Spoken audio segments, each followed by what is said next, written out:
خۆشەویستان، مردن لە ڕێگای هەموماندایە.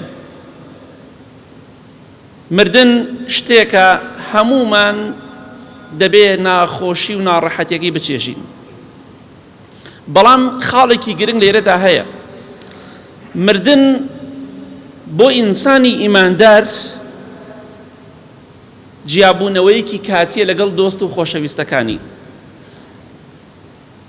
لەگەڵ هەندێک خۆشەویستی جیا دەبێتەوە ئیمانداری بەهەشتی دەڕوات بۆ لای هەندێک خۆشەویستی تری کە لەو دنیاە، لە هەندێک جیا دەبێتەوە دەڕوات بۆ خزمەتی هەندێکی تر. بەڵام دوای مردن بە یەکگەیشتن هەیە.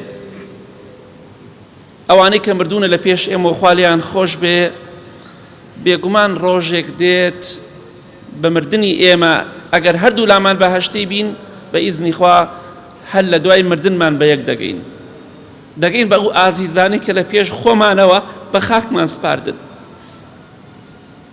بەڵێ پێغەمبەری خوا صلی الله عليه وسلم لە حەدیثێکی صحیح جامع الصغیرە دەفەرمێ: إذا ولي أحدكم أخاه فليحسن كفنه. هەر کەسێک لە ئێوە کفنی برایەکی خۆی کرد، با بە جوانی کفنی بکە، کفنێکی جوانی بۆ بکات، کفنێکی پاکی بۆ بکە. بۆ فإنهم يبعثون في أكفانهم ويتزاورون في أكفانهم. چونکە ئەو مردوانە لەو کفنەدا زیندوو دەبنەوە و بەو کفنەوە زیارەت و سەردانی یەکتری دەکەن.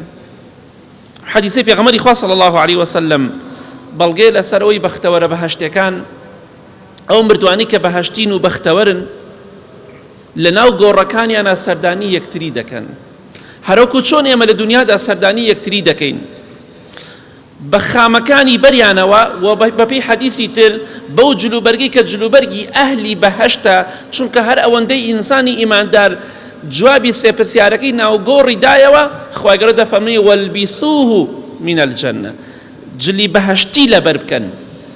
کەواتە مردوەکان سەردانی یەکتری دەکەن.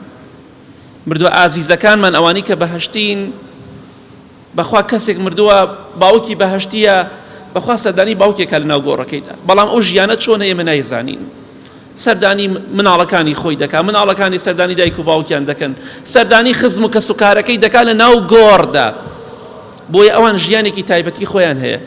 ئەوانەی کە بەهەشتین زۆر دڵخۆشن وەک ئێمە نین، سەردانی ئەوان خەم و خەفەت و گوناه و حەسادەت و ناخۆشی و خەم و خەفەتی تیان نییە، سەردانیەکی خۆش، چونکە بەختەوەر و دڵخۆشن.